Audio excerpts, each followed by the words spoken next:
Foli ani tanuni an b'a di an filɛlikɛ jama bɛɛ lajɛlen ma mali kɔnɔ mali kɔ kan an bɛ bɛɛ lajɛlen fo maa minnu sɔgɔlen don jani point email fm na an ka foli bɛ bɛɛ lajɛlen ye bi ye juma ye ala ka juma tɛmɛ ko ɲuman yira alisilamɛden bɛɛ lajɛlen na ala k'an ka bato kɛlenw alaw tala ko o bɛɛ lajɛlen minɛ anw minnu yɛrɛ fana bi yan ala k'a ɲa ka an ta don maa kɔnɔ yarabiya ma ayiwa bi an seginna ka don an ka jɛmukan kɔnɔ jɛmukan min n'an b'a fɔ ko musoya gindo bi dɔ wɛrɛ t'an bolo an bɛna kuma an ka association malienne de lutte contre la drépanoose donc a kɔnɔko ye min ye an bɛna tila ka an da don a la ka walawalali kɛ maaw ye u bɛ faamuya sɔrɔ ni kɛwale na cogoya min na ayiwa fatumata togola ale bɛ yan ni nɔ n bɛna tila ka kuma tɛnku a la folikan min b'a bolo a b'o lase maaw tulo an bɛ sɔrɔ ka tɛmɛ an ka babu ye fatumata ani sɔgɔma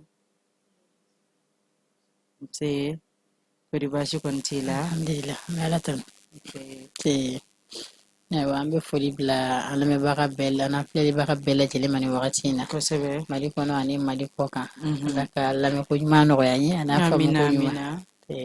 ami ala ko o duwawu bɛɛ lajɛlen minɛ ayiwa bi fatumata i nana an ka kɛnɛ kɔnɔna na yan nɔ a diyara an ye nin ye fasoko de nin ye maliko de nin bɛ bɛɛ lajɛlen de concerne bi ka da kan wale min don a cɛman ɲi dɔɔni mais faamuyaliko ɲuman ala k'o di an bɛɛ lajɛlen ma bi an bɛna kuma fɛn min kan n'o ye an ka koloci bana ye an bɛna kuma o de kan a kɔnɔko ye min ye e bɛ se ka caman fɔ a la mais yan'o cɛ i bɛ se ka aw ka association tɔgɔ ani i yɛrɛ bɛ baara min kɛ nin ko in kɔnɔna na i bɛ se k'o ɲɛfɔ mɔgɔw ɲɛna faamuya bɛ sɔrɔ a la cogoya min na ni ce o ɲininkali la ayiwa ne tɔgɔ ye fatumata tugula ne ye association malienne de lutte contre la drépanocytose secrétaire générale ye association malienne de lutte contre la drépanocytose an b'a fɔ ma ko AMLUT ale créera 1991 officiellement an b'a fɔ ten parce que papier sɔrɔla o wagati de la yan'o cɛ o y'a sɔrɔ mɔgɔw fara ɲɔgɔn kan u tun bɛ ko caman kɛ ɲɔgɔn fɛ ka ban donc association in bɛ yen kabi 1991 nka a ka baara ye ka drépanocytose n'an b'a fɔ a ma bamanankan na ko jolisi bana o yɔrɔnin minnu lakilen dɔɔni bari bana dɔ bɛ yen an b'a fɔ ma ko rhumatisme tubabukan na donc ale de bɛ traduit bamanankan na ka kɛ koloci ye parce que ale dimiw bɛ kolo la ale fana mɔgɔ b'a sɔrɔ i nalen kɔfɛ ja i n'a fɔ sumaya i n'a fɔ banatɔ minnu bɛ mɔgɔ sɔrɔ donc ale de bɛ tɔgɔ ye bamanankan na koloci ye maintenant walasa ka danfara kɛ ani jolisi bana la parce que banaw bɔlen don ɲɔgɔn fɛ u tɛ kelen ye donc drépanocytose ɲininikɛlaw ni association mɔgɔw jɛra k'a fɔ ko k'a tɔgɔ da ko jolisi bana parce que ale fana mɔgɔ n'ale bɛna diɲɛ na de ye n'i nana diɲɛ na ka sɔrɔ ale t'i la ka ban o ye lafiyalen ale ko la a t'i sɔrɔ tuguni donc ani a cogoyaw tɛ kelen parce que koloci bɛ kolo de la ka caya alors que jolisi bana bɛ farikolo fan 14 bɛɛ lajɛlen de sɔrɔ donc ni o danfara ma kɛ minnu ta fanba tɛ kɛ kolo la olu tun n'u ka bana in jate ka kɛ jolisi bana ye a bɛ se ka gɛlɛyaw lase u ma ka sɔrɔ u m'a dɔn min b'u la o fana ye tiɲɛ ye parce que fɛn min don a ma nɔgɔn dɔɔni mais comme aw b'a kɔnɔkow dɔn donc faamuya bɛ sɔrɔ a la cogoya min na donc an bɛ sɔrɔ ka ɲininkali dɔw bɛ yen an b'o olu tɛnku i la i n'a fɔ k'a fɔ sisan ni bana in yɛrɛ o ni bana kofɔli min bɛ ka fɔ nin n'a bɛ ka maaw kamana gan nin wagati in na yanni bana in yɛrɛ ka daminɛ an ka a daminɛ i n'a fɔ furudenw yɛrɛ ni ɲɔgɔn cɛ la fɔlɔ yanni furu ka kɛ a ka kan sala an ka taa an joli de ta k'a lajɛ ni furudenw bɛ taama ni ɲɔgɔn ye wa o de ye association ka laɲini yɛrɛ ye san dɔw tɛmɛnen na an ka journée senfɛ parce que journée fila de b'an bolo journée mondiale o ye 19 juin ye o natɔ don journée africaine o ye 10 mai o tɛmɛna donc o journée la an bɛ sigi ka kumaw kɛ ka o kɔfɛ an bɛ tagama ka ɲɛmɔgɔw sɛgɛrɛ ka ɲɛfɔli k'u ye an y'a ɲini a mɛnna wagati jan bɔ ka fɔ u ka nin joli sɛgɛsɛgɛ in fara papiyew kan papiye minnu bɛ yen n'i kan ka taa n'a ye mairie la ni i b'a fɛ ka furu kɛ an b'a fɔ les dossiers qui sont fournis au mairie pour le mariage donc an b'a fɔ ko ka test prénuptial demander o la jamana caman bɛ o de kɛra sisan parce que bana in bɛ yɔrɔ min na fura t'a la fɔlɔ anw bolo bɛ fura min sɔrɔ donc ni i n'a nana diɲɛ na ka ban i b'i ka ɲɛnamaya de kɛ n'a ye donc an bɛ se ka min kɛ walasa k'a kɛlɛ o de ye yani bana k'a sɔrɔ ye donc an ka laɲini ye ni furu ɲɔgɔnmaw bɛ se ka test kɛ furu wagati dɔrɔn ko tɛ dɛ parce que furu wagati la n'i ko ko mɔgɔw ka jeli sɛgɛsɛgɛ kɛ o wagati ka décision ta gɛlɛya dɔɔni bɛ don a ko la nka ni yani furu wagati cɛ misaliya sisan a ka d'an ye dépistage systématique ka kɛ kabi denw dɔgɔmani kabi denw yɛrɛni u ka jeli ta ka kɛ ni den bɛ cogo min na u ka ɲɛfɔ mansaw ye u b'a fɔ conseil génétique c'est-à-dire que ɲɛfɔli ka k'u ye ni jelita in kun ye nin de ye den ye jeliti banabagatɔ ye ou bien jeliti bana taamasere b'a la donc mansaw kan ka min kɛ u ka ɲɛfɔ u ka f'ulu ye kabi den dɔgɔmani b'u bolo wala den bi kɔrɔ olu fana bɛ den lamɔ ni o ye den bi kɔrɔbaya n'a ye k'a fɔ jeliti bana taamasere de bɛ na ou bien jeliti bana de bɛ na o b'a to furu wagati bɛ se k'a sɔrɔ a hakili mɔna kosɛbɛ a b'a dɔn a kan ka min kɛ donc mais yani o cɛ an caman bɛ yen an ka denmisɛnninw caman kɔrɔbayara minnu sera furu ye sisan n'i ko jeli sɛgɛsɛgɛ ka kɛ denyɛrɛnin olu kɔni tɛmɛna denyɛrɛninya wagati kan donc a ka d'an ye ɲɛmɔgɔw ka a don o la pour que a ka fara test prénuptial a ka kɛ test prénuptial ye a papier ka fara papier minnu bɛ taa mairie la kan o kɔrɔ tɛ ko furu ka bali dɛ nka kabi furu wagati u k'a dɔn k'a fɔ min bɛ yen décision ye olu yɛrɛ de ta ye mais u b'a dɔn min bɛ yen ayiwa n'u y'a décider k'a fɔ k'u ka furu in kɛ o kan n'Ala y'a kɛ n'u garijɛgɛ donna den banabagatɔw la laɲini t'o ye nka n'o kɛra don min na o t'i bali u la o b'a sɔrɔ u b'a dɔn u kan ka min kɛ bɛɛ b'i ka responsabilité ta gɛlɛya minnu bɛ furu kɔnɔna na don n'a nataw la a ka ca Ala fɛ o bɛ nɔgɔya bari mɔgɔ si tɛna se k'a fɔ ko karisa ye malasa mɔgɔ si tɛna fɔ ko karisa ma bɔ a tiɲɛ kalama donc n'i y'a dɔn ka don a kɔrɔ ni kungo min bɔra a kɔrɔ o t'i bali la kosɛbɛ a ka ca Ala fɛ i bɛ se ka jɔ o kɔrɔ o de y'an ka laɲini ye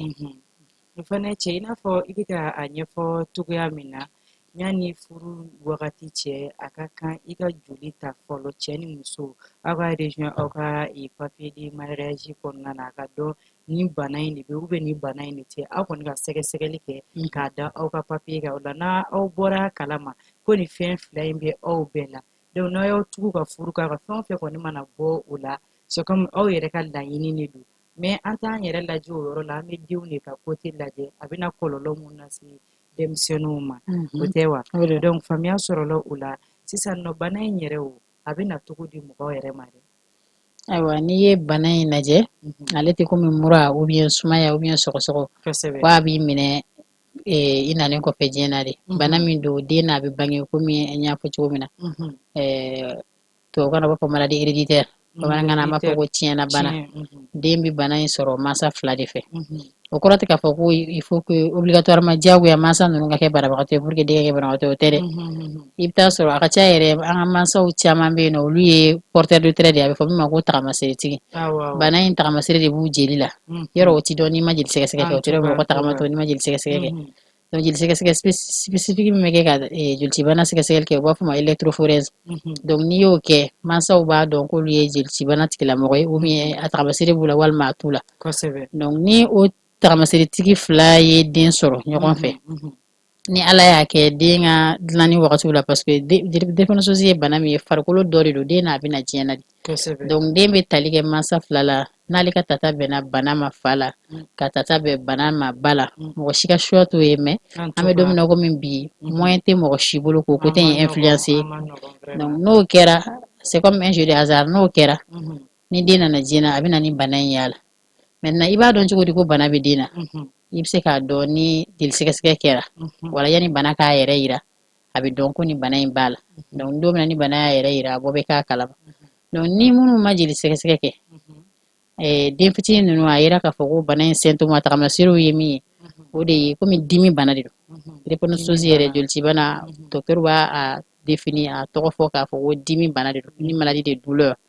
donc komi dimi don donc bɛɛ b'a dɔn ko ni dimi kɔni nana adamaden na i bɛ dimi manifester a bɛ dɔn i la ko dimi b'i la donc a ka ca Ala fɛ den fitinin minnu n'a bɛna diɲɛ na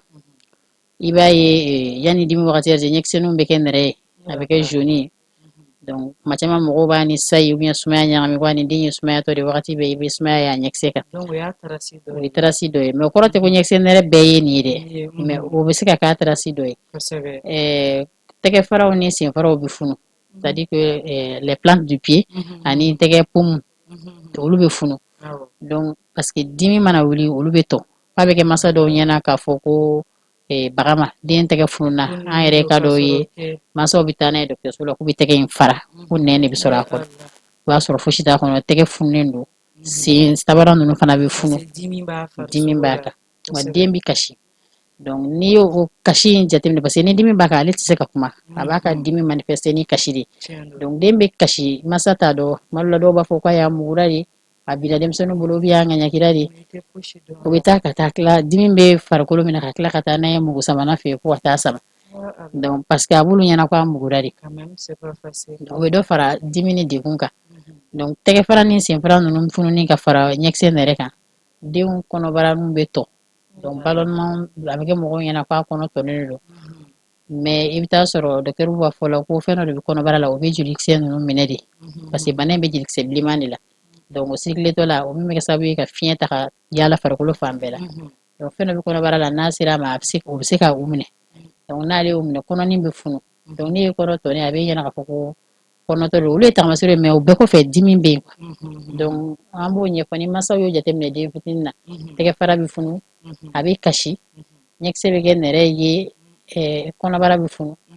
n'u taara n'a ye dɔgɔtɔrɔso la u ka docteur ka attention attirer nin kan walasa u ka test kɛ k'a lajɛ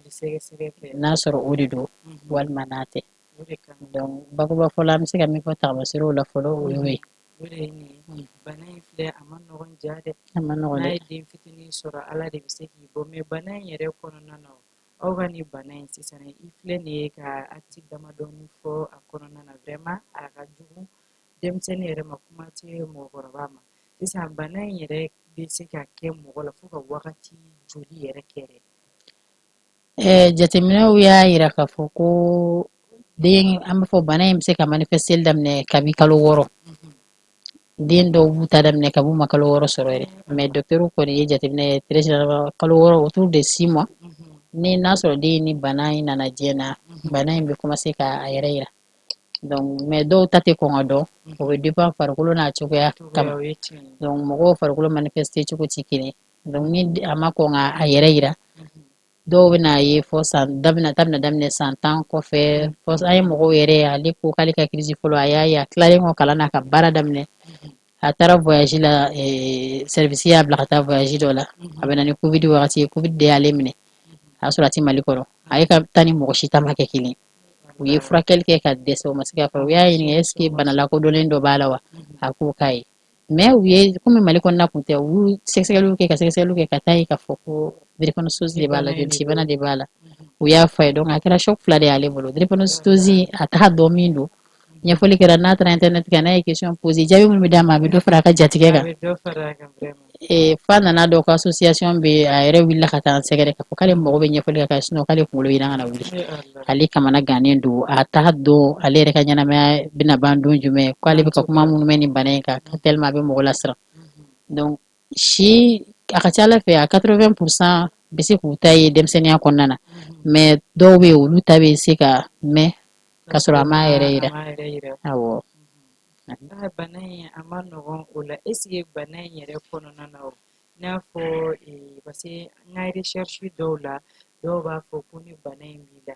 i tɛ tɛmɛ san hakɛ dɔw kan mais est ce que o ko in yɛrɛ ye tiɲɛ yɛrɛ wa an bɛ don min na komi bi an b'a fɛ k'o kuma in c'est vrai a bɛ fɔ kɔrɔlen an tɛ se k'a fɔ ko a kana fɔ mais an bɛ yɔrɔ min na komi sisan ni mɔgɔ min kɔnna k'a dɔn k'a fɔ ko ni bana in de b'i la walima ko a b'i den na ka suivi min kan ka kɛ régulièrement bana in bɛ se ka kɔlɔlɔ gɛlɛya minnu se a ma ka olu kunbɛn joona ni dimi nana ka dimi gérer ka dimi lada yɔrɔ ɲini bari dimi in ka jugu ni a bɛ hakɛto tin dimi ye ni muso donna tin na a bɛ dimi ressenti ni dimi ka jugu n'o ye dimi ka jugu ni kolo woro karila siɲɛ 2 siɲɛ 3 i bɛ dimi min supporter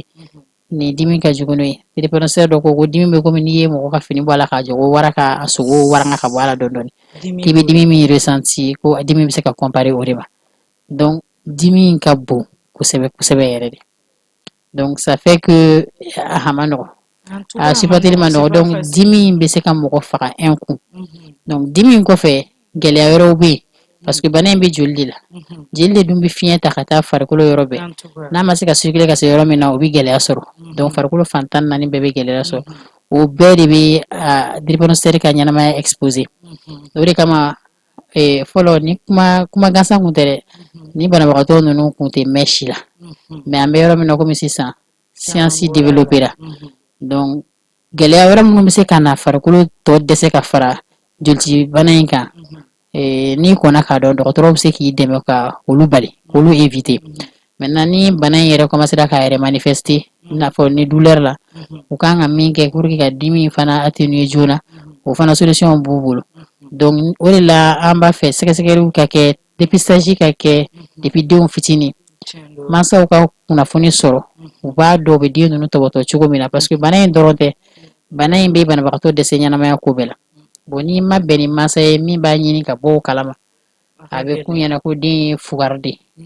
n'i ma bɛn ni sigida la mansa yɛrɛ bɛ se ka faamuya mais a bɛ entourage min kɔnɔna na famille sigiɲɔgɔn n'u m'a faamuya a bɛ kɛ pression directe ou bien pression indirecte de den kan o bɛɛ bɛ jouer a ka adamadenya kan donc ni faamuya dira bana in kan ni mansaw k'a dɔn a bɛ tɔbɔtɔ cogo min na den yɛrɛ bɛ kɔrɔbaya o faamuya bɛ d'a ma a b'a farikolo apprendre à connaître son corps a farikolo bɛ sɔn min ma farikolo tɛ sɔn min ma a kan ka min dabila a kan ka min kɛ n'o jateminɛna a ka ca Ala fɛ o bɛ se ka si jan sɔrɔ parce que an ye drépanocytaires ye Mali kɔnɔ ou bien à travers le monde minnu ye san 70 sɔrɔ dɔw ye san 80 sɔrɔ bana b'u la donc pour dire que drépanocytaires bɛ se k'u ka ɲɛnamaya kɛ fo ka taa se si jan ma i n'a fɔ mɔgɔ tɔw saya kɔni ye wagati se de nka gɛlɛya minnu b'a kɔnɔ olu bɛ bali cogo minnu na ni mansaw kɔnna ka bɔ a kalama ka den accompagner i n'a fɔ a kan ka kɛ cogo min na a ka ca Ala fɛ a b'a ka ɲɛnamaya kɛ ka sɔrɔ a ma gɛlɛyaba kɛ bana in ka côté la. Fana ye tiɲɛ fo denmansaw de fana ka se ka den hakili lasigi cogoya min na u b'u tɔbɔtɔ cogo min bana in i n'a fɔ i da sera yɔrɔ dɔ ma bana in douleur tellement a ka bon mais est-ce que u ye fura kɛrɛnkɛrɛnnen yɛrɛ sɔrɔ ni bana in dimi wulila farisogo la u b'a a fura injecté a tigi la yɔrɔnin kelen dimi in bɛ da wa. o dimidalaw bɛ yen calmant fort bɛ yen komi ne tɛ dɔgɔtɔrɔ ye donc n tɛ se ka n da don o la kosɛbɛ tɛ mais calmant fort bɛ yen minnu bɛ jolitibana dɔrɔn tɛ dimi gɛlɛnw bɛ lada ni calmant minnu ye o calmant caman bɛ yen dɔw bɛ sɔrɔ Mali la yan a dɔw tɛ sɔrɔ Mali la yan a calmant dɔw fana utiliser siko b'a la denmisɛnninw man kan dɔw bɛ yen denmisɛnninw man kan o utiliser parce que tagalen ɲɛfɛ a bɛ se ka kɛ gɛlɛya wɛrɛ y'a ka adamadenya la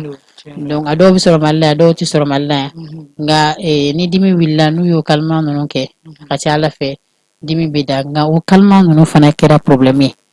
parce que den minnu si bɛ kɔrɔbaya dɔɔnin dɔɔnin ka se adolescence m'a fɔ cogo k'a daminɛ san 12 ninnu na ka taa kɔrɔbalen na caman bɛ kɛ u b'a fɔ ma addiction caman bɛ kɛ u bɛ siri ni fɛn ninnu na donc a bɛ kɛ komi u ka ɲɛnamaya olu b'a bila u kunna ni nin tɛ u tɛ se ka ɲɛnamaya kɛ voilà donc an tɛ se ka ɲɛnamaya kɛ dimi bonya kojugu o fana ye gɛlɛya wɛrɛ ye fo o bɛna kɛ sababu ye ka jouer hakiliw kan ka jouer a ka comportement n'a ka baaraw kan donc a kan ka contrôler a kɛli kan ka jateminɛ dɔgɔtɔrɔ minnu kan ka kɛ olu k'a kɛ walasa dimi furakɛtɔla fana kana kɛ gɛlɛya ye kɔlɔlɔ kana bɔ a kɔnɔna na vraiment nin fɛn in a ma nɔgɔn dɔɔnin mais an bɛ dugawu kɛ halisa a sababu ɲuman bɛ Ala bolo ani an yɛrɛ fana b'an jija kosɛbɛ k'an ka ɲɛnamaya jateminɛ bari tile kelen ko tɛ nin fɛn ninnu ye mais bana in yɛrɛ o est-ce que a bɛ na ni malformation ye bunahadamaden yɛrɛ kan. Awɔ jateminɛ la n'i y'a lajɛ bana in complication caman b'a la an ye dimi ninnu fɔ dimi kɔfɛ komi joli de don joli dun bɛ circuler farikolo fan 14 bɛɛ la bana in bɛ se ka kɛ sababu ye den fitininw k'a daminɛ o de la furakɛli dɔ b'u bolo u b'a fɔ kunkolo cerveau ka o radio kɛ k'a lajɛ ni u b'a fɔ Doppler den minnu bɛ yen n'u bɛ se ka AVC kɛ yɔrɔ an bɛɛ ye AVC dɔn mɔgɔkɔrɔba bana de mais drépanocytaire fitininw fɛ ni joli circulation gɛlɛyara cerveau yɔrɔ la a bɛ kɛ sababu ye ka dɔw bɛ AVC kɛ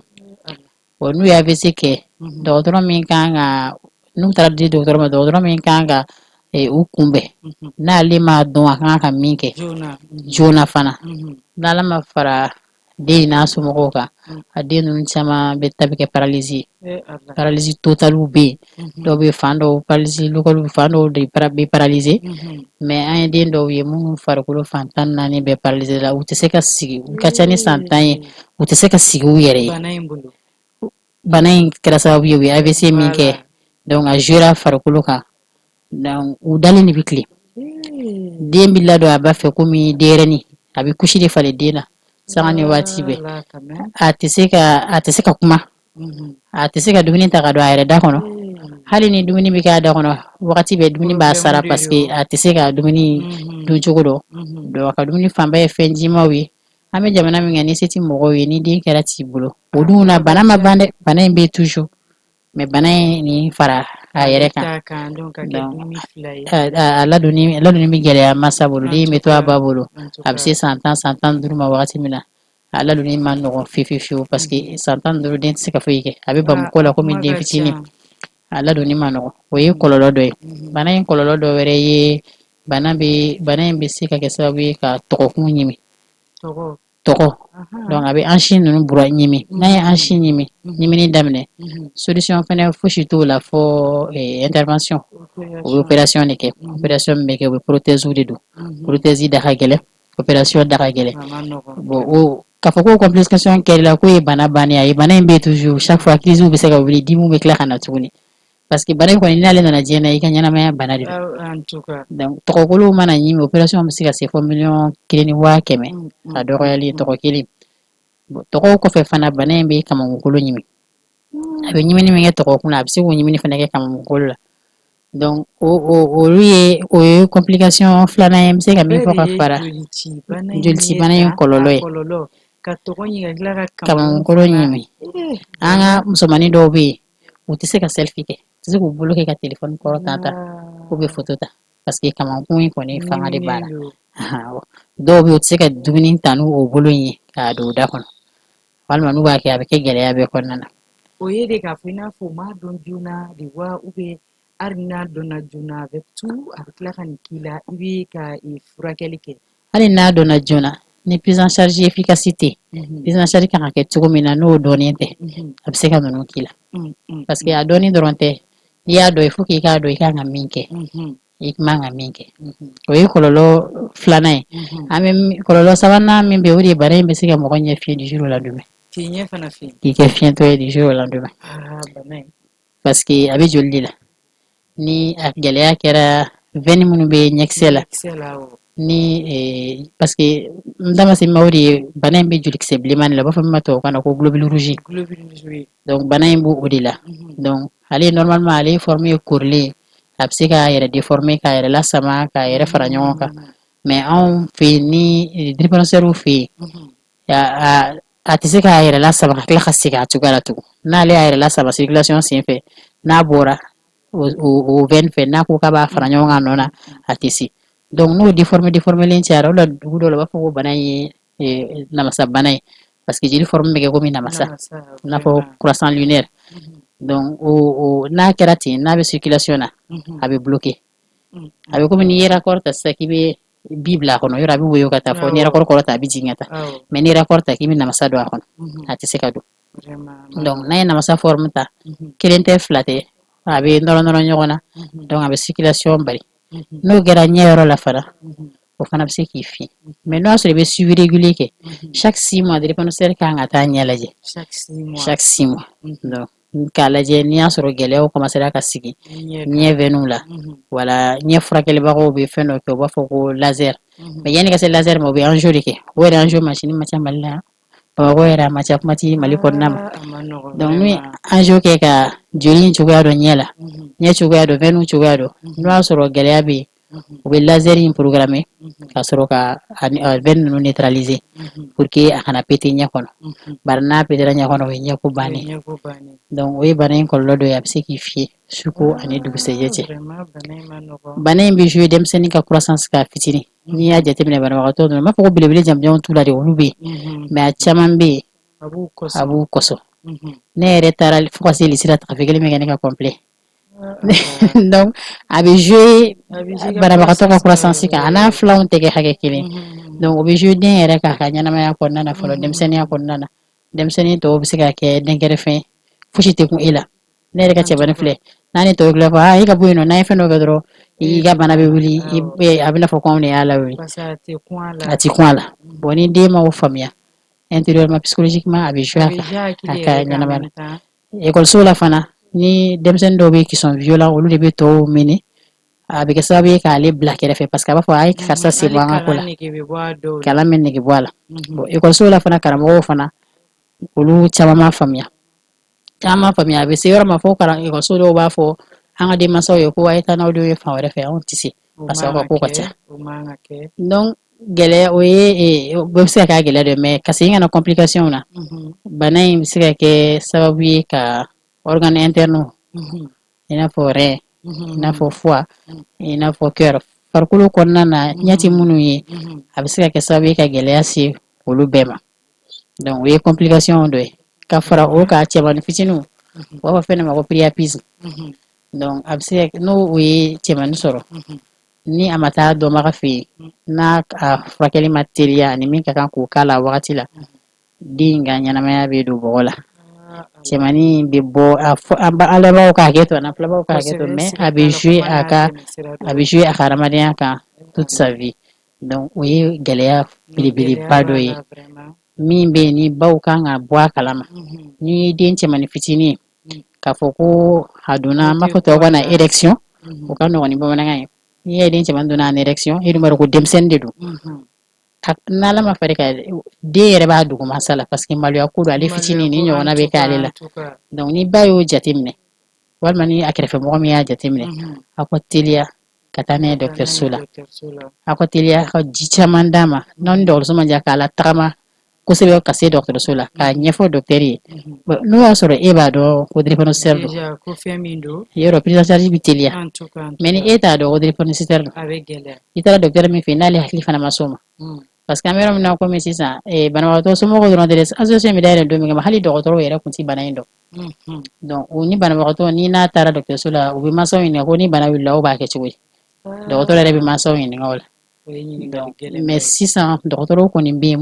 minnu b'u intéressé a la u yɛrɛ u b'a ɲɛɲini k'a dɔn bon dɔw fana bɛ yen minnu yɛrɛ formation k'a la i n'a fɔ an ka centre bɛ point G CRLD docteur spécialisé lenw bɛ yen hémato dɔw bɛ yen fana hématologiste dɔw bɛ yen minnu hématologie bɛɛ yɛrɛ kan ka dɔn parce que jolilabana de don mais dɔw fana ye u sinsin a kan kosɛbɛ donc olu b'a dɔn donc n'i bɛnna ni o ɲɔgɔnna ye a ka ca ala fɛ ni den min situation na a b'a faamuya joona min kan ka kɛ a b'o kɛ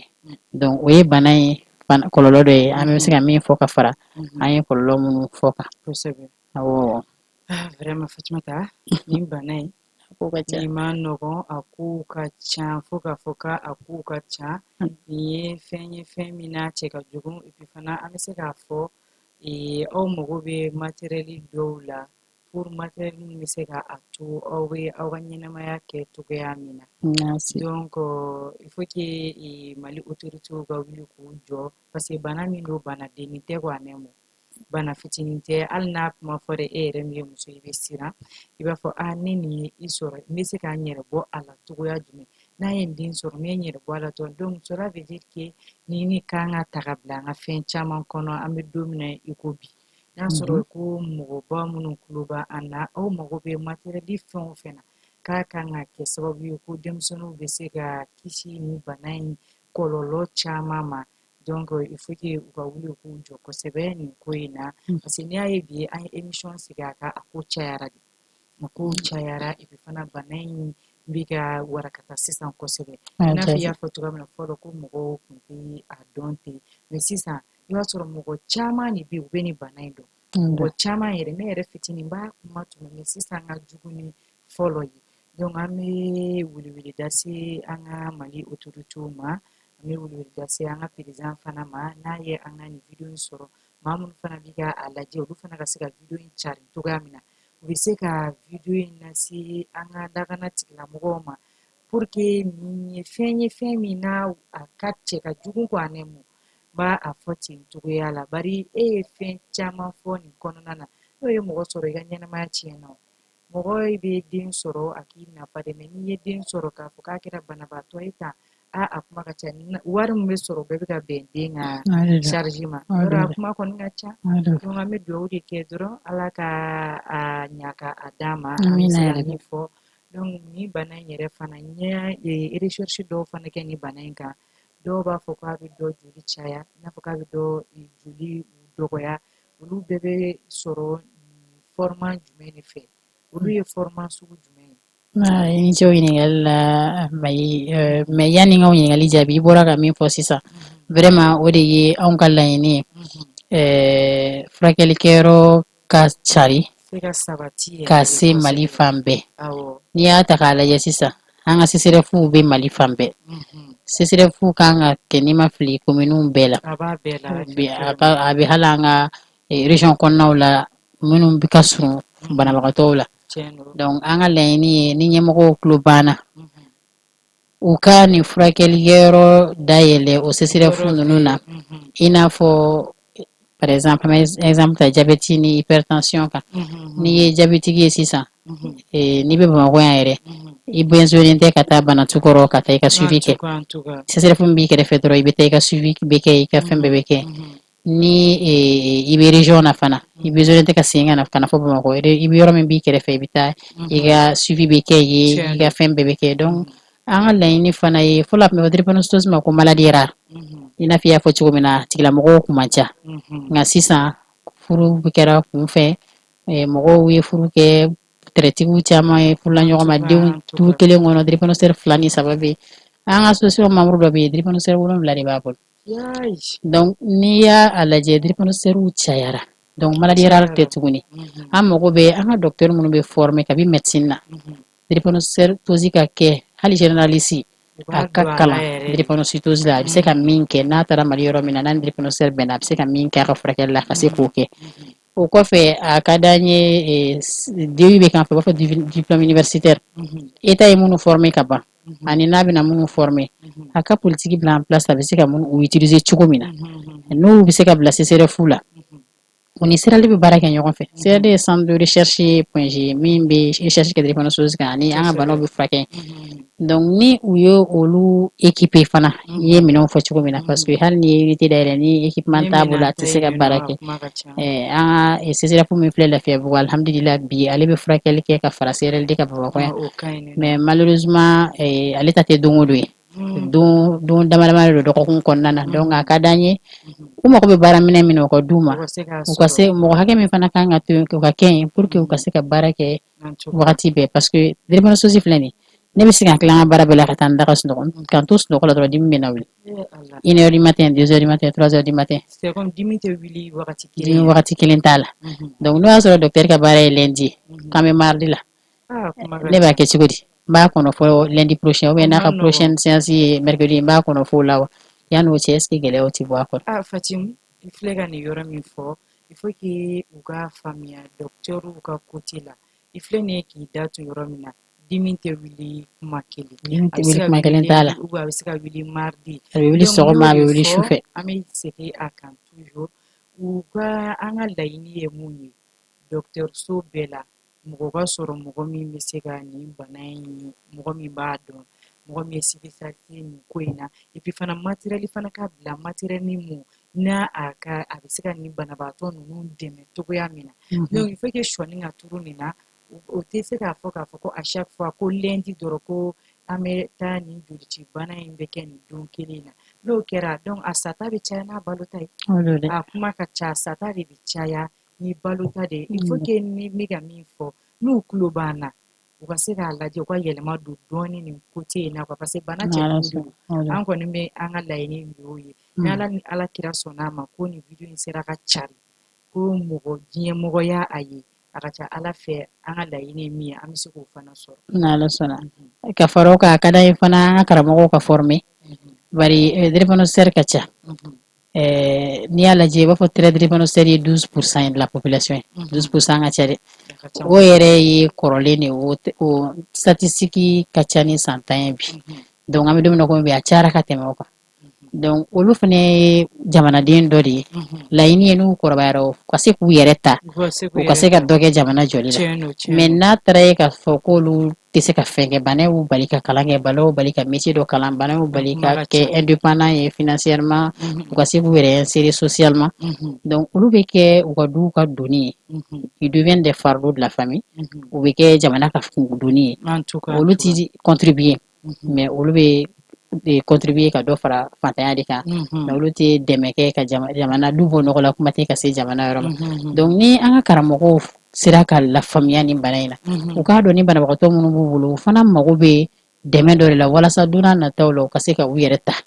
ka se k'u ka denbayaw ta o bɛ diya n ye kosɛbɛ sinon an ka denmisɛnninw ka kalanko gɛlɛyalen don dɛ drépanocytaire n'i y'a jɔ les 100% des enfants drépanocytaires n'i y'a lajɛ 50% ou bien 52% olu ka kalan bɛ jɔ karamɔgɔw m'a faamuya ni masa tora kana kuma na a bɛ fɔ k'i ka misɛn i den ka di ye kojugu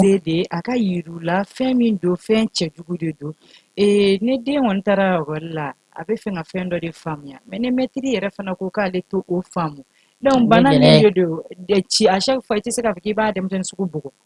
bugɔli bɛ bugɔli la a tɛ se ka kɛ a la kuma bɛ kuma na a tɛna se ka kɛ n'i y'a kɛ a dɔw bɛ dimi fo a bɛ na ni kɔlɔlɔ ye donc il faut que nin ko in mana kɛ il faut que sensibilisation ka kɛ nin ko in na sinon a ma nɔgɔn dɛ a ma nɔgɔn u man ka EPS kɛ par exemple EPS min ni dɔgɔtɔrɔ y'o interdit mais i bɛ taa papier ta CRLD la i bɛ tila ka taa EPS dispense ta banatukɔrɔla kɛrɛfɛla in na i bɛ taa n'a ye ekɔliso dɔw la mais o kɔfɛ u bɛ tila k'u tugu ka denw bila ka EPS kɛ crise bɛ wuli ni crise wulila a bɛ se ka tile 2 kɛ so tile 3 kɛ so denmisɛnnin dɔw bɛ se ka kalo 1 kɛ so o tɛ taa ekɔli la donc a bɛ jouer a kan a bɛ na don min na ekɔli la o y'a sɔrɔ tɔw avancera ale bɛ yɔrɔ min na a tɛ kunkolo la kura bɛ kɛ ka fara o kan donc a redoublement bɛ caya finalement a bɛ décourager ka ekɔli dabila ou bien a bɛ jate ka kɛ fugari ye ekɔliso la bɛɛ b'a indexer maître b'a fɔ e tɛ ekɔliso la don o don k'a fɔ e tɛ ekɔliso la don o don kalan negesera don min ka di i bɛ na don min man di i tɛna maître dɔw b'a faamuya k'a ko ye donc ni u sera an y'a bila an kɔnɔ k'a fɔ u t'a dɔn de n'u b'a dɔn u b'a la ka min kɛ u t'a kɛ o cogoya la. mais déjà document taara aw mago bɛ document min na k'a yira k'a fɔ ko den banabaatɔ de don a tɛ se ka boli ne bolo o ye kuma bannen ne y'i tugu ka fɛn dɔ kɛ donc maître kan ka sanctionner o ye wajibi de parce que a bɛ ka a tugu ka fɛn dɔ de kɛ. ne yɛrɛ ye ekɔli karamɔgɔ ye a tɛ bɛn ekɔli maître ma i ka taa kuma ale ni ekɔliden cɛ ka tiɲɛ di ekɔliden ma k'ale to yen munna parce que a b'a bila a kɔnɔ ko ale minɛna ka di denmisɛnninw ma a b'a fɔ ko éducation cogoya yɛlɛmana karamɔgɔw de tun bɛ denmisɛnninw mara mais denmisɛnninw de b'an mara sisan donc mais n'u a kalan'u kunna u ka ekɔli maîtriya wagati kalan wagati ka kalan u kunna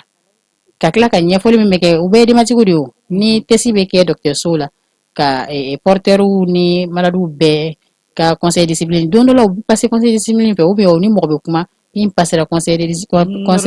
génétique fɛ pardon donc dɔ bɛ fara faamuya kan dɔɔni dɔɔni donc kan ka accompagnement min kɛ denmisɛnninw la pour que u ka se ka kalan kɛ diɲɛ yɔrɔ dɔw la u bɛ a fɔ école à l'hôpital o bɛ yen école à l'hôpital ni den minnu ladalen bɛ dɔgɔtɔrɔso la san kɔnɔna na année scolaire kɔnɔna na pour que u ka année scolaire kana perturber u bɛ cours d'u ma k'u to dɔgɔtɔrɔso la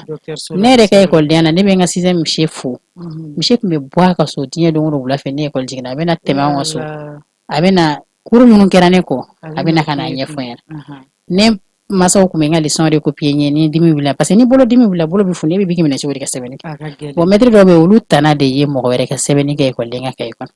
bon n'i y'ale sɔrɔ ko école il est paresseux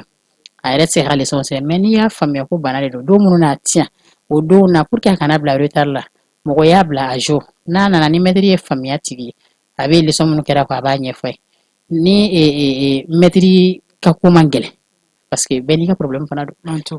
minnu kɛra ko a b'a débrouiller pour que den ka faamuya an b'a ɲini mansaw fana fɛ olu yɛrɛ fana kɛ denw ka école maître ye so ka denw dɛmɛ minnu kɛra u kɔ écoliso la u ka se k'a sɛbɛn cahier kɔnɔ u ka se k'u bila à jour ni den ye tile 10 kɛ so a man kɛnɛ n'a taara écoliso la don min na n'a taara ye k'a fɔ ani tɔw bɛɛ bɛ niveau kelen na o fana bɛ fierté modèle dɔ d'a ma il est content il continue avec ses études mais chaque fois ale bɛ na a bɛ retard la a b'a décourager donc écoledenw fana ka comportement bɛ se ka dɔ fara o découragement in kan bon sisan il faut que nin ka don école yɛrɛ de la a ka kalan denmisɛnninw kunna u b'a faamuya depuis denmisɛnninya olu b'a kɛ u b'a kalan don yɛrɛ de pour que denmisɛnninw k'a faamuya ko bana min do ko bana ɲuman tɛ o dun filɛ nin an kɔrɔ yan nɔ an n'olu dun bɛɛ ye kelen ye donc a ka don an ka kalanw na k'a yira k'a fɔ ko bana min de do ko bana cɛjugu de do ko kulonkɛ fɛn tɛ mɛtiriw fana kan k'a dɔn ko kulonkɛ fɛn tɛ ni bana in ye n'a yirala k'a fɔ a den man kɛnɛ a tɛ se ka boli n'a bolila a ka kirisi bɛ wuli ne bolo e fana ta de ye den ye o ni éducation yɔrɔw tɛ ɲɔgɔn ɲɛ sira la k'a fɔ ko jo bɛ di ekɔliden ma ko mɛtiri tɛ a bɛ tanto o bɛɛ ye kuma wɛrɛw de an bɛ ka don domaine wɛrɛw kɔnɔ quoi fɛn bɛɛ ye hakili de n'a ma ɲɛ ka ban ko papier min dira ka ban e bɛ baara kɛ ni papier e tɛ baara kɛ ni ekɔliden ye i b'a sɔrɔ a denmisɛnnin dɔw ka bon belebelebaninw de don mais i b'a sɔrɔ bana b'u la i y'a ye i n'a fɔ n tun ye question dɔ poser i kunna n ko dɔw ta bɛ kɛ joli dɛsɛ dɔw ta bɛ kɛ joli caya ye donc olu formation bɛ sɔrɔ jumɛn de fɛ parce que ŋa nin ka ɲininkali la docteurw bɛ se k'o ɲɛfɔ ka ɲɛ kosɛbɛ nka ne bɛ se ka min fɔ en tant que drépanocytaire ne b'a dɔn SSU bɛ anémie kɛ ka caya donc joli bɛ dɛsɛ olu fɛ mais a bɛna cadre min kɔnɔna na je pense que ni i ni médecin ye ɲɔgɔn sɔrɔ don min na baro olu bɛ se ka don o détail kɔnɔ k'o ɲɛfɔ donc mais SCO an mun ni SCO ne yɛrɛ ye question poser docteur kunna ko mais docteur ne m'a faamuya cogo di dɔw bɛ yen jeli bɛ kɛ olu la dɔw bɛ yen jeli bɛ bɔ olu la par exemple ne saignée de bɛ kɛ ne na ka caya parce que ne ye SC ye donc u b'a fɔ ko ni jeli cayara a bɛ jouer ɲɛ kan a bɛ ɲɛnamini bila i la wagati bɛɛ i kunkolo bɛ giriya donc o solution rapide ye min ye ka saignée kɛ ka dɔ bɔ joli la donc o cas bɛ yen nɔ o la bana in cogoya ka ca a yɛlɛma bolo ka ca ani hala dimi wuli cogo tɛ kelen ye banabagatɔ fɛ hali banabagatɔ kelen yɛrɛ dimi wuli cogo tɛ kelen wagati bɛɛ bɛ dimi dɔw kɛ minnu bɛ gɛlɛya kosɛbɛ mais bɛ dimi dɔw kɛ o tɛ gɛlɛya ka se o bɛɛ ma puis a wagati tɛ janya donc minnu bɛ n'olu jeli bɛ dɔgɔya olu bɛ anémie kɛ donc u bɛ joli de kɛ olu la mais jeli kɛ modèle dɔ wɛrɛ b'u bolo u b'a fɔ échange transfusionnel ni crise nana kɛ a bɛ caya mais jeli min b'i la a man dɔgɔ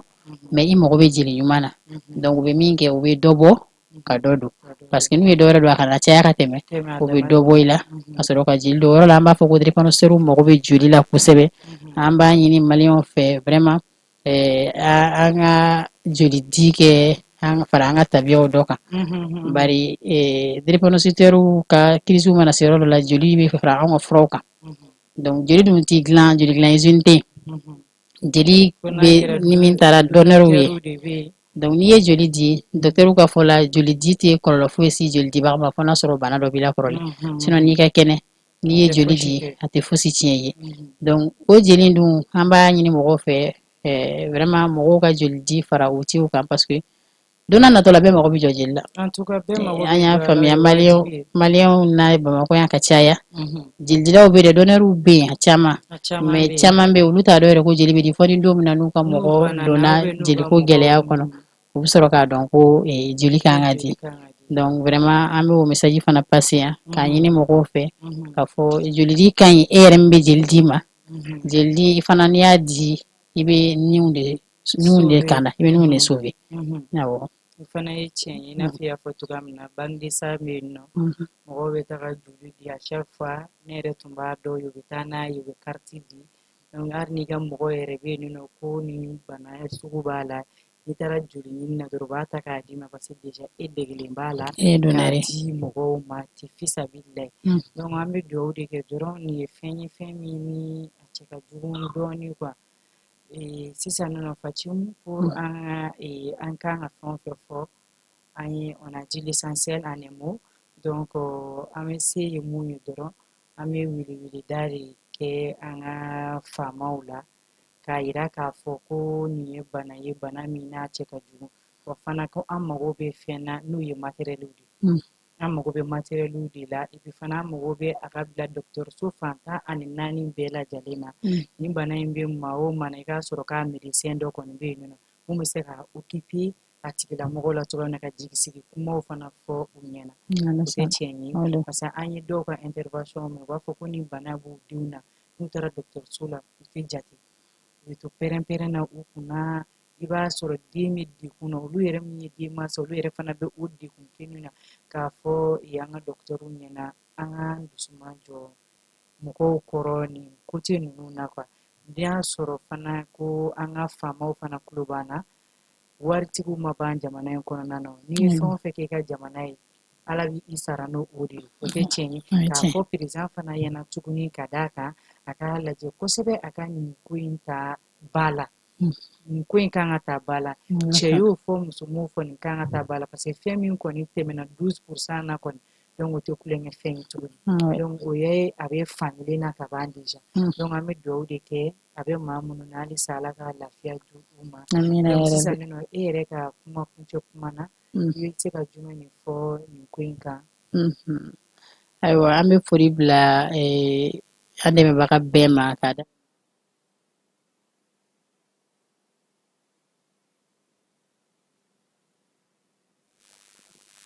d'accord Fatim sisan nɔ aw ka association ni mɔgɔ minnu bɛ fɛ ka don aw ka association na u b'aw lasɔrɔ cogoya jumɛn na ayiwa ni i b'a fɛ ka don association malienne de lutte contre la drépanocytose la parce que n'i y'a lajɛ an ka association tɛ banabagatɔ dɔrɔn ye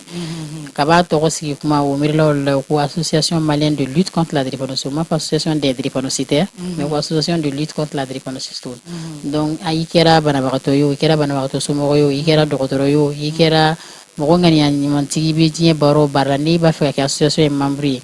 ye condition ye dɔrɔn ka sɔn association ka statut règlement ma parce que jɛkulu o jɛkulu sariyaw de b'a la donc ni i jɛra n'o ye o kɔrɔ tɛ k'i ti ka hakilina fɔ mais comme statut préétablilen de don n'i nana n'i sɔnna statut k'a fɔ k'i bɛ conformer statut règlement na ka carte ta an b'a fɔ ma carte d'adhésion les cartes de membre tɔnden sɛbɛn donc o tɔnden sɛbɛn ta donc kalo o kalo an bɛ musakanin dɔ de bɛ o de ye 100 o ye cotisation mensuelle ye donc o 100 kun ye jumɛn de ye n'an bɛ réunion kɛ an mago bɛ ka ji san parce que drépanocytaire yɛrɛ ka fura dɔ fana ye ji ye a bɛ fɔ ko drépanocytaire ka ji caman min donc n'i y'a mɛn fana ko a bɛ projet bila en place k'a fɔ mɔgɔ ma ko a ye n'an dɛmɛ an b'a fɛ ka nin ko in de kɛ o b'a sɔrɔ i yɛrɛ bɛ ka se ka dɔ kɛ i yɛrɛ donc ni an mɔgɔw bɛ n'an dɛmɛ an kungo la hali n'an ye banabagatɔ hali n'a ye banabagatɔ somɔgɔw ye ani ŋaniya ɲumantigi minnu b'a fɛ k'an dɛmɛ a k'a sɔrɔ anw yɛrɛ fana jɔyɔrɔ bɛ yen donc cotisation mensuelle o fana ye ka kɛ tɔnden o y'a sariya dɔ ye n'o bɔra yen ka kɛ tɔn kibaruyaw kalama parce que a tɛ dɔrɔn ka na ka carte ta k'a fɔ o ye tɔnden o dɔrɔn tɛ mais ka bɔ tɔn kibaruya kalama ni tɔn bɛna baara minnu kɛ k'i sen don o la donc o de ye condition ye walasa ka kɛ tɔn ye association ye membre ye a bɛ kɛ tɔnden ye awɔ numéro ni fɛn fosi ko t'a a la awɔ numéro ko b'a la n'i sera point G fana CRLD la i mana mɔgɔ o mɔgɔ ɲininka CRLD baarakɛla la k'i b'a fɛ ka association rencontrer u bɛ i bila en contact avec l'association maintenant ne yɛrɛ ka numéro ye 79 79 19 excusez 79 19 05 51 o ye ne ka numéro 79 19 05 51 maintenant ka mɔgɔ wɛrɛ ka numéro fɔ ka fara ka association président bɛ yen Agibu Some ale ka numéro ye 76 46 90 68 76 46 90 68 donc n'i ye nin numéro fila fɛn fɛn wele ni mɔgɔ bɛ association ka kibaruya min na i b'o sɔrɔ n'Ala sɔnna. D'accord, problème fosi t'a la sisan aw yɛrɛ ka laɲini yɛrɛ ye jumɛn ye? Awɔ kuma kɔnɔna na an kun da sera dɔw ma an bɛ segin ka ramasser rapide kɛ laɲini belebele dama dama b'an na o de ye prise en charge ka décentraliser jusqu'au niveau des CCRF filanan ye dɔgɔtɔrɔw ka former docteur dɔrɔn tɛ dɛ sage-femme infirmier parce que olu de ni docteur bɛ baara kɛ ɲɔgɔn fɛ donc u bɛ se ka a kɛ niveau min na u ka former o ye filanan ye maintenant n'olu former u bɛ baara kɛ ni minɛn min ye n'o bɛ se ka sɔrɔ ka d'u ma CCRF niveau la ani même au niveau des ASACO u bɛ se ka min kɛ au niveau la o ka di olu ma o bɛ kɛ lafiyada ye kosɛbɛ ka fara o kan ka an ka karamɔgɔw former parce que ni a donna ani k'a don programme national kɔnɔna na n'a donna programme kɔnɔna na à tous les niveaux mɔgɔ association bɛ sensibilisation min kɛ n'i y'a fɔ ye kabi 91 an bɛ sensibilisation na fɔ bi hali sini bɛ maliyɛnw sɔrɔ minnu b'a fɔ k'olu t'a dɔn drépanocytose ye min ye parce que maliden ka ca association ka bien que association ka antenne bɛ région kɔnɔna na a ka gɛlɛn bɛɛ tɛ se ka bɔ a kala wagati kelen mais n'a donna programme kɔnɔna na maliden kɔni fanba caman denmisɛnninw caman bɛ passer école fɛ donc u mago bɛ information min na depuis au niveau second cycle premier cycle second cycle lycée université u mago bɛ information min na u b'o sɔrɔ ayiwa n'i ye kunnafoni min di denmisɛnnin ma i y'o d'a ba ma n'i ye kunnafoni min di denmisɛnnin ma i y'o d'a fa ma donc olu bɛ kɛ sababu ye ka information in lase olu ma donc an ye temps min kɛ association ye temps min kɛ sensibilisation na n'a donna programme kɔnɔ an t'o tilancɛ kɛ maliyɛn bɛɛ mago bɛ kunnafoni min na o b'a sɔrɔ covid daminɛna a ma san kelen sɔrɔ diɲɛ bɛɛ bɔra a kalama donc o programme minnu bilala en place pour que bɛɛ ka information sɔrɔ donc o programme ɲɔgɔnnaw de ka ɲi o b'a to bɛɛ bɛ information sɔrɔ wagati kunkurunin kɔnɔna na voilà donc i n'a fɔ i y'a fɔ cogoya min na a tɛ tɛmɛ o kan donc sisan i ka kumakuncɛ kuma ye mun ye i b'o ɲɛfɔ donc an bɛ bɔ émission kɔnɔna na d'accord an tɛ se ka bɔ kuma kɔnɔ f'an k'aw fo k'aw waleɲuman dɔn parce que vraiment aw de b'a to an kumakan bɛ se yɔrɔ jan n'an y'an sigi an ka réunion kɛyɔrɔ la ka kuma tɛ taa yɔrɔ si n'an y'an sigi an ka so kɔnɔ ka kuma tɛ taa yɔrɔ si nka ni an passera aw fɛ aw bɛ kɛ sababu ye ka kunnafoni se maliyɛn fanba ma o la an tɛ sɛgɛn aw foli la vraiment mɔgɔ bɛ fo yɛrɛ ci la aw ni ce ani baraji yarabi ala ka kɛnɛya di ala ka baara in fanga di ka kɛnɛya di aw ma aw mago bɛ min na baara in réalisation kɔnɔna na ala k'a nɔgɔya walasa a ka mission ye min ye aw bɛ se k'o kɛ nɔgɔya kɔnɔna na an bɛ o ka fara o kan an bɛ dugawu kɛ an ka association membre minnu ye an bilasira ala ye minnu ka kalifa minɛ an na u la ko an to nin baara ninnu na an bɛ dugawu kɛ ala ka hinɛ u ni silamɛ furu bɛɛ lajɛlen na yarabi ala k'an yɛrɛ yan an ka don cɛ